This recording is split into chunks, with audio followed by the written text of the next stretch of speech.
오늘 성경은 마태복음 13장 34절에서 35절 두 절 합독하겠습니다. 시작. 예수께서 예수께서 이 모든 모든 것을 것을 우리에게 우리에게 비유로 비유로 말씀하시고 말씀하시고 비유가 비유가 아니면 아니면 아무것도 아무것도 말씀하지 말씀하지 아니하셨으니 아니하셨으니 이는 이는 선지자로 선지자로 말씀하시니가 말씀하시니가 내가 내가 입을 입을 열어 열어 비유로 말하고 말하고 창세부터 창세부터 창세부터 감추인 감춘 것을 것들을 드러내리라 드러내리라 함을 함을 이루려 이루려 하심이니라. 하심이니라. 아멘. 아멘. 신구약 성경에는 비유를 말하고 있는 부분이 많은데요. 어, 성경 37군데 비유를 특별히 기록을 했는데, 비유를 제일 많이 사용하신 분이 바로 예수님이시죠. 예수님은 비유가 아니면 오늘 보면은 아무것도 말씀하지 않았다 할 정도로, 물론 뭐 다 비유는 아니지만 이 말은 비유를 가장 많이 사용하셨다, 그렇게 우리가 생각을 하면 되겠습니다. 그래서 구약 잠언에도 비유를 가리키고요, 시편에도 보면은 그 고라자선이 비유를 가리켰는데, 이 비유는 특별히 오묘한 진리를 쉽게 풀어 설명할 때에 비유를 쓰기 때문에, 비유를 듣는 그 내용을 보면 우리가 평상시에 체험할 수 있는 것들인데, 평상시에 체험할 수 있는 것들 속에 하나님의 오묘한 진리가 있다, 그것입니다. 그래서 우리는 비유를 설명할 때마다 귀를 기울이고 그 뜻이 무엇인지 잘 새겨 들어야 한다는 것입니다. 특별히 오늘 보면은 창세로부터 갑추인 것들 이랬잖아요. 보면은 이게 오래된 얘기예요. 옛날 얘기는 사람들이 잊어버리기가 쉽거든요. 근데 옛날 얘기도 비유로 잘 설명함으로 현대 감각 있게, 또 우리들의 현실적인 언어로 누구나 쉽게 설명할 수 있는 방법이 비유라는 것입니다. 그래서 에스겔서도 비유가 나오고요. 나단 선지자는 특별히 어린 양을 빼앗은 잘못된 지도자에 대해서 이제 비유를 설명하는 모습을 보고, 이사야도 보면은 열매 맺지 못하는 포도나무 비유를 이사 5장 이하에 보면 기록을 하고 있는 것입니다. 우리는 신구약 성경을 하나님의 계시라고 말합니다. 계시라는 것은 무엇이냐? 감추인 것을 드러내는 것이잖아요. 그런데 이 비유라는, 이 패러블이라는 말도 보면 창세로부터 감추인 것을 드러낸다.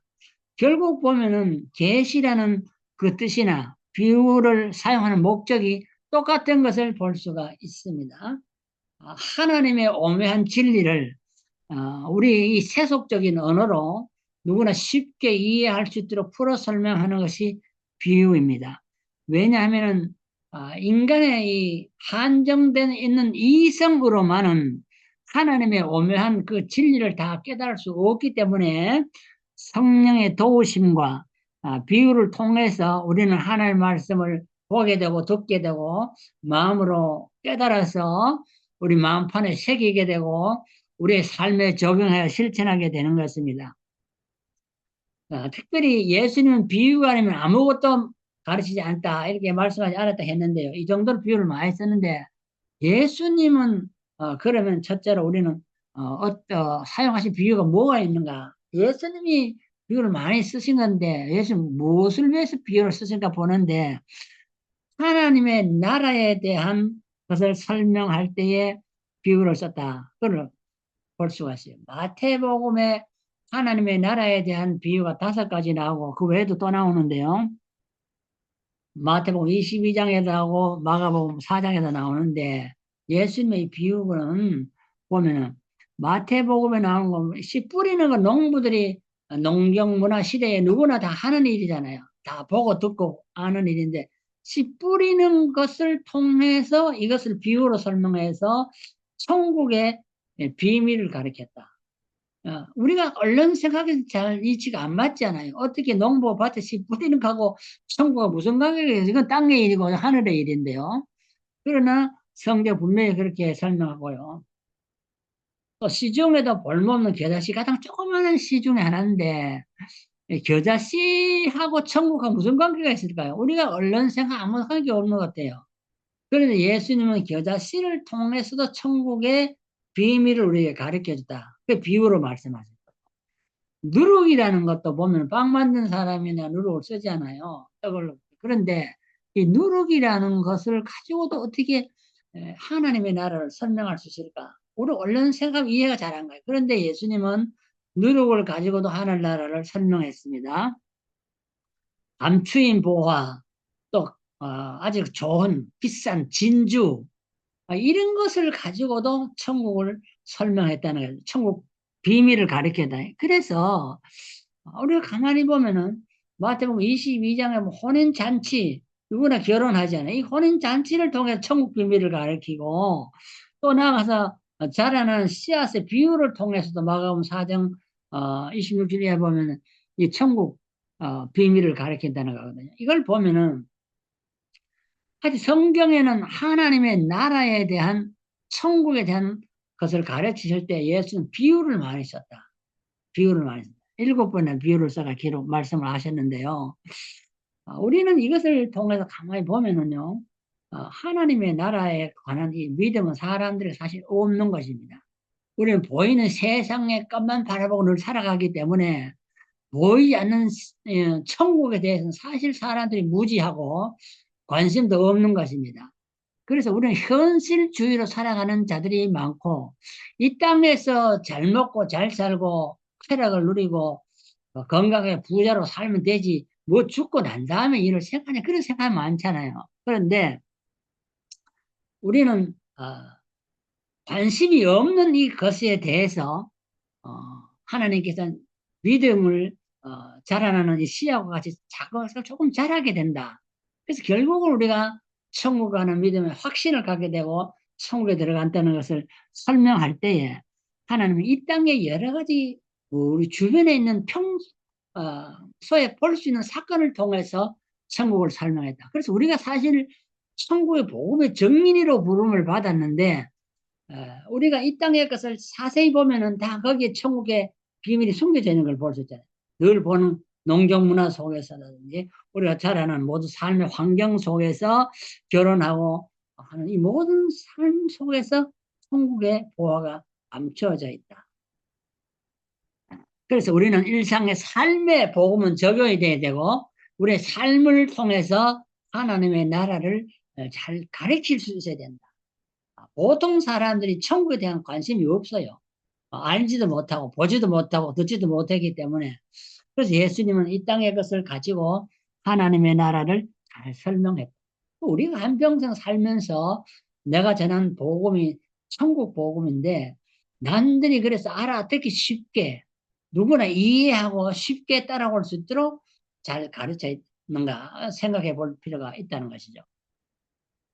그 다음에 예수님 두 번째 비유를 설명하실 때는 잃어버린 것과 구원에 관한 비유를 썼는데요. 그것도 보면 세 가지 볼 때, 잃은 양의 비유라든지, 잃은 동전의 비유라든지, 잃은 아들 탕자의 비유라든지, 이런 것을 통해 잃어버렸는데 이것을 통해서 하나님은 구원을 설명했다.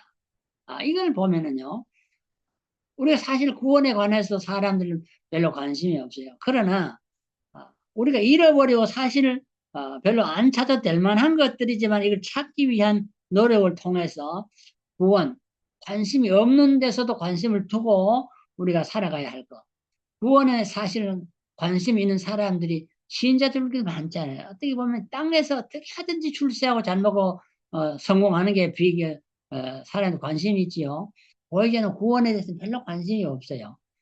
그래서 우리는 잃어버린 이 사건, 사소한 사건을 통해서 양 한 마리를 통해서 동전 하나를 통해서 잃어버린 아들을 통해서 이게 다 찾아서 결국 구원의 길을 가도록 하는 이런 것. 그래서 우리는 사실 이런 것을 찾는 것이 우리 전도자의 목표가 아닌가.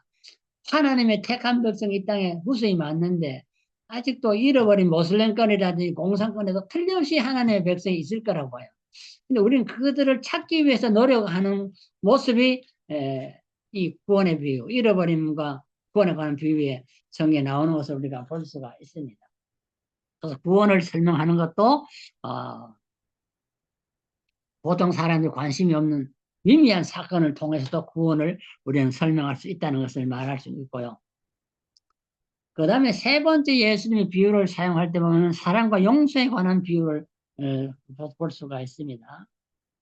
마태복음 18장 23절에 이를 보면은 이게 용서받은 종이 나가서 자기 종에게 용서해주지 못하는 것을 보고 책망하는 모습이 나옵니다. 우리는 가만히 보면 하나님께 엄청난 관한 죄를 용서받고 구원의 길을 걸어가는 것입니다.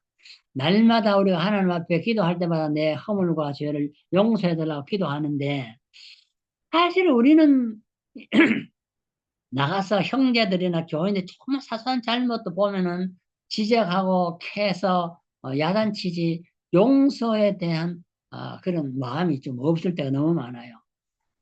그래서 이 구원받는다는 것은 용서받은 죄인이거든요. 의인이 구원받는 게 아니고 이 땅의 모든 사람이 죄인인데 그 죄인이 어떻게 구원을 받느냐 할 때 용서받은 죄인이 구원받는 것입니다.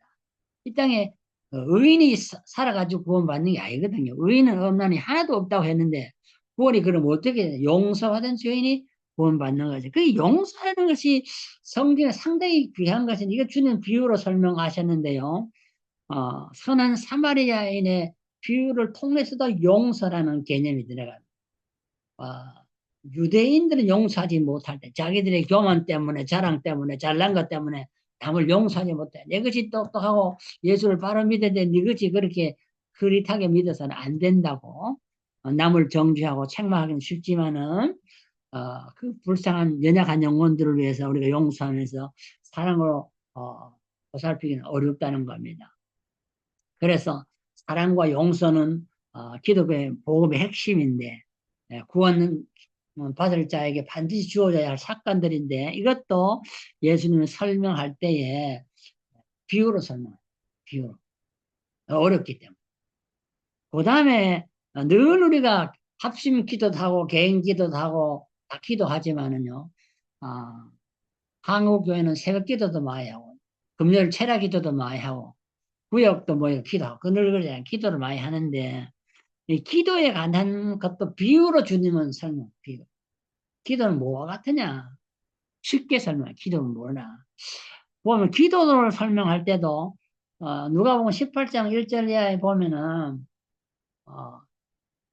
자기를 몹시 성가시게 하는 이웃 한 사람의 문제점을 기도에다 비유를. 이 사람처럼 이렇게 열심히 안 들어줘도 끝까지 들어줄 때까지 나가서 졸라대는 내 자기의 소원을 아래는 모습을 누가복음 18장에 기록을 했습니다.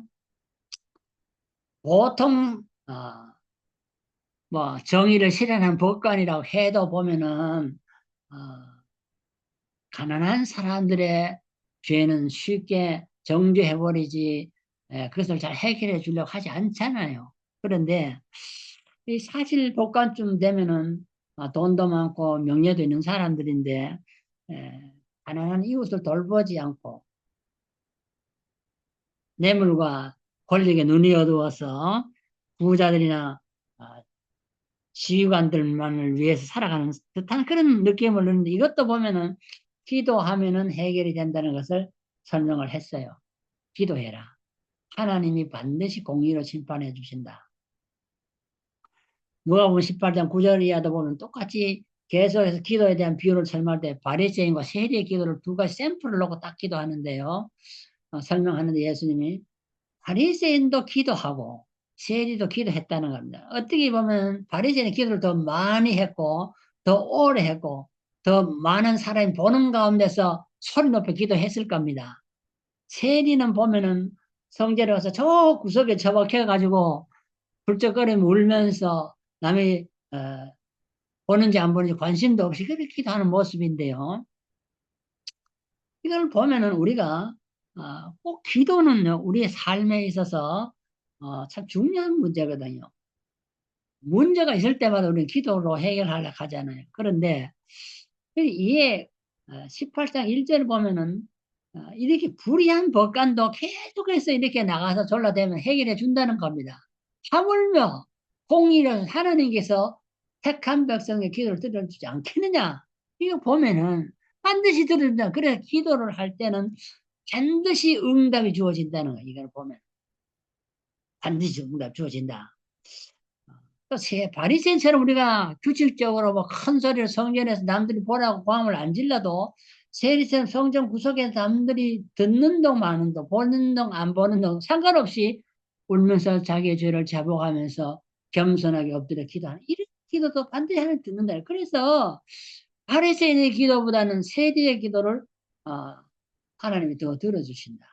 그래서 우리가 뭐 대중적에 나가서 대중기도를 막 잘해가지고 뭐 남들이 저 사람 참 기도 잘해 그런 소리 듣는 것보다도 아무 사람이 안 보더라도 누구 한 사람이 안 보더라도 조용히 자기가 골방에 들어가서 기도하면은 그 기도도 반드시 하나님이 들어주신다. 겸손하게 엎드려서 자기를 자복하면 이런 것도 다 예수님이 보면 쉽게 이렇게 비유로 가르쳤다는 것을 볼 수 있고요.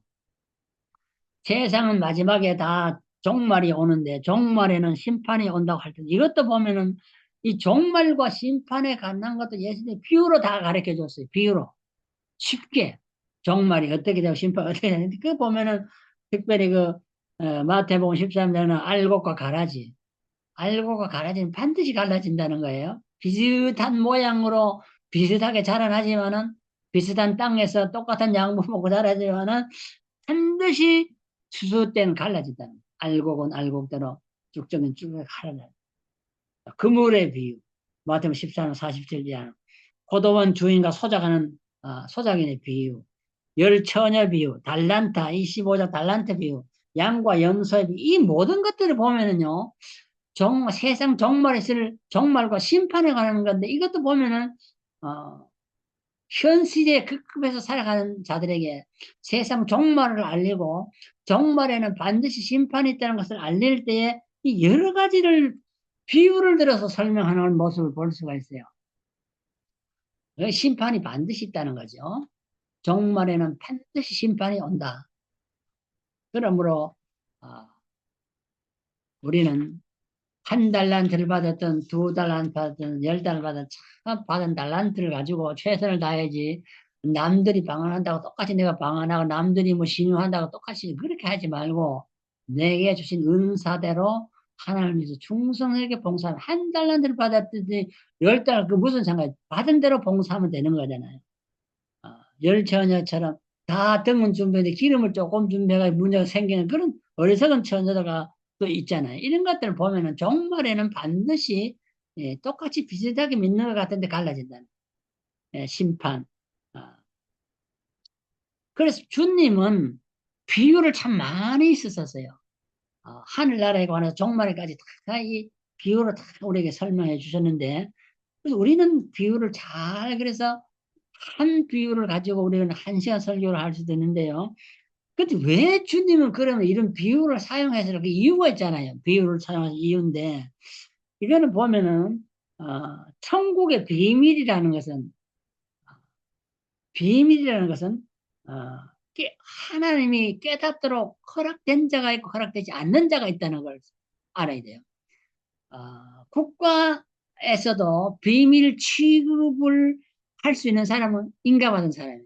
아무나 비밀 취급을 못하게 되죠. 그것도 1급 비밀, 2급, 3급 비밀 다 비밀이 달라. 그것도 종류가 다른데 특급 비밀 같은 거는 특별히 이거는 훈련받은 사람 그 사람만 취급할 수 있어요. 아무나 모른다고요. 하물며 이 땅에서 그 비밀을 취급하려면 허가를 받아야 되는데 하늘의 비밀을 우리가 알리는 사람 목회자로 부름받은 우리들인데 이건 아무나 깨닫지 못하는 거예요. 그래서 이거를 바로 허락된 자에게는 깨닫게 하고 허락되지 아니한 자에게는 깨닫지 못하도록 하기 위해서 비유를 쓴다는 거예요. 그래서 북한에서 보면 가끔 이 땅에서 간첩들이 보면 암호로 보내잖아요. 암호를 푸는 건 특별한 그 기술인 사람 암호를 못 보거든요. 그 비밀 취급 인가가 나야 된다고. 그래서 우리는 비밀을 취급할 수 있는 인가받은 목회자, 이 목회자라는 그 비밀 취급 인가받은 특급 비밀 취급하는 그런데 우리는 비유를 듣고 그것을 마음으로 깨닫고 마음판에 새겨서 이제 교인들에게 그것을 가르쳐야 하는 것입니다. 영적 소경은 아무리 봐도 무엇이 보이는지 알지 못하고 영적 귀머거리를 아무리 들어도 무엇을 들었는지 깨닫지 못하고 마음판에 새기지 못하고 실천하지 못함으로 멸망길을 걸어가게 되는 것입니다. 그래서 하나님께서는 이 비유를 두 종류에게 한 사람 잘 깨닫도록 하고 쉽게 깨닫도록 하고 한 사람은 전혀 알지 못하도록 하기 위해서 비유를 썼다. 그 이유를 성경이 가르치고 있습니다. 그 다음에 이 비유를 사용하신 목적은 그 왜 비유를 사용했을까 볼 때에 그 13장 14절을 보면 이렇게 기록을 했어요. 이사야의 예언이 저에게 이루어나니 일렀으되 너희가 듣기는데도 깨닫지 못할 것이요 보기는 보아도 알지 못하리라 했는데 이사야의 예언이 그래서 이루어졌다 그래요. 결국은 예수님이 비유를 쓰신 것은 바로 이 구약의 예언을 성취하기 위해서 했다는 거예요. 구약의 메시아에 대한 예언이 너무 많이 나오잖아요. 300번 가까이 나오는데 이거를 이사야서가 제일 많이 메시아에 대한 예언을 했는데요. 메시아의 이 예언을 특별히 이사야가 했는데 이것을 이루기 위하여 예수님은 비유를 썼다는 거예요. 그 뭐냐? 깨닫는 자도 있고 깨닫지 못하는 자가 있도록 하기 위해서 했다는 거예요.